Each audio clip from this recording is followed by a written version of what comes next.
Salut à vous, on se retrouve pour la présentation du nouveau planificateur proposé par ChargeMap.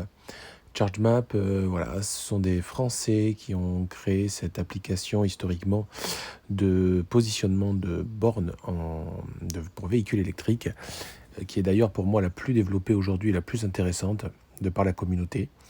Donc vous voyez que maintenant on peut également planifier les trajets. Voilà. Donc on peut également zoomer sur notre trajet pour peut-être regarder les bornes qui se trouvent autour voilà, de notre trajet, ce qui est assez sympa à faire. Euh, donc ça c'est une avancée réelle aujourd'hui qui est proposée. Ensuite effectivement on va avoir tout simplement la possibilité de regarder le détail, de programmer à combien de batteries on démarre et à combien de batteries on veut arriver. On peut mettre des options très simples, mais qui peut être éviter le péage ou éviter les autoroutes, et également la vitesse maximum à laquelle on compte rouler. Autrement, voilà une comparaison sur un même trajet. Donc en noir, c'est Better Route Planner, le principal concurrent entre guillemets de ChargeMap, qui est présent depuis de nombreuses années sur ce domaine. Et donc à droite, en plus clair en blanc, c'est la proposition de ChargeMap. On voit effectivement qu'on a une proposition dans les deux versions sur un trajet que je connais plutôt bien, qui est de chez moi vers Bayonne. On voit qu'on a une proposition qui est similaire à 2 minutes près. Le kilométrage à 2 km près, c'est la même chose. Donc là-dessus, on va pas aller discuter. Par contre, je suis très très très surpris du temps de charge en fait qui nous annonce donc là j'ai bien mis ma Tesla Model 3 Standard Range Plus et donc on voit effectivement que l'on a 5 minutes de charge annoncées par ChargeMap contre 13 minutes annoncées par Better Route Planner. Alors je pense que ChargeMap doit pas faire attention à la courbe de charge dans son algorithme parce qu'effectivement de 22% à 60%, voilà, j'en ai pas que pour 5 minutes. Hein. La réalité est plutôt autour des 13 minutes annoncées par Better Route Planner. Donc moi, c'est l'analyse que j'en fais, c'est qu'en fait, ils prennent pas en compte la partie effectivement liée à la courbe de charge et ils doivent peut-être considérer les 250 kW de puissance du superchargeur V3 comme étant uniquement voilà, quelque chose de prix comme ça. Même trajet pour faire de chez moi à Disneyland Paris. Donc on est toujours avec la Tesla. On voit effectivement qu'il y a différentes propositions de trajet par Better Route Planner en noir.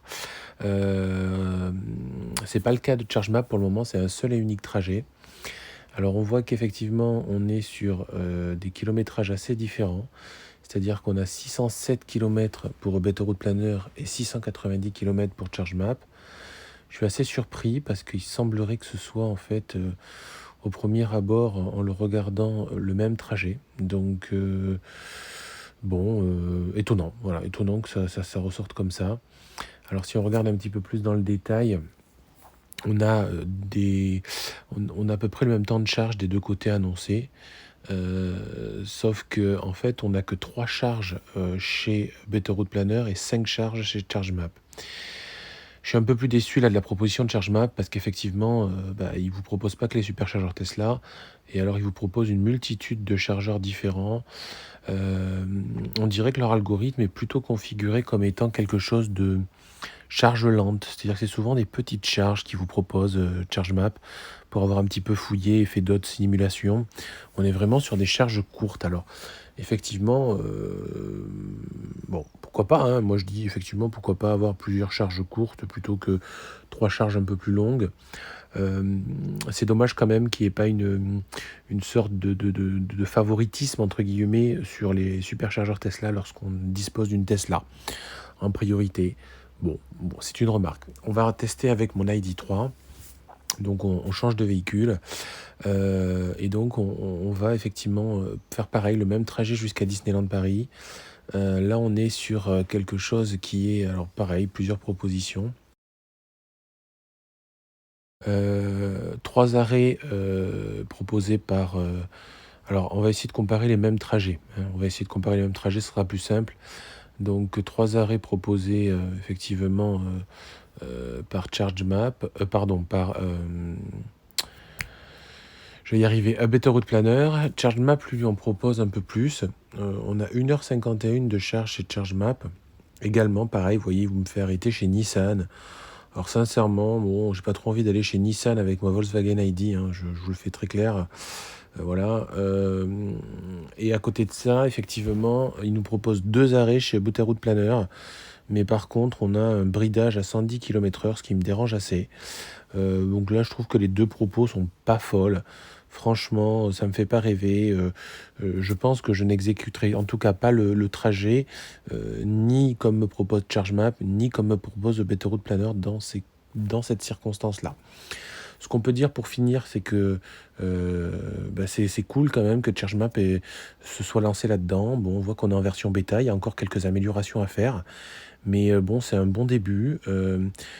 Donc les utilisateurs Tesla, pour le moment, je pense que ça sert à rien de regarder la partie ChargeMap parce que voilà, il faut quand même favoriser régulièrement les superchargeurs Tesla.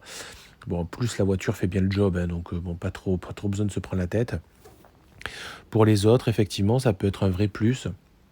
Surtout que je dirais la base de données de ChargeMap est quand même assez poussée, assez intéressante. On peut trouver effectivement des solutions alternatives si pour des raisons X ou Y, on a trop consommé avant d'arriver à la borne prévue ou alors qu'elle est en panne. Enfin, je sais pas, on peut imaginer cette situation. Donc, je vous encourage à aller voir un petit peu ce que fait ChargeMap.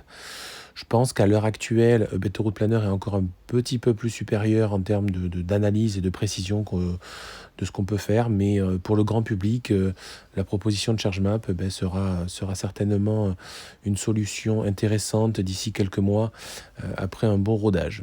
Je vous dis à bientôt, j'espère que ça vous aura intéressé, puis n'hésitez pas à mettre un pouce bleu et à vous abonner au YouTube. Bye bye.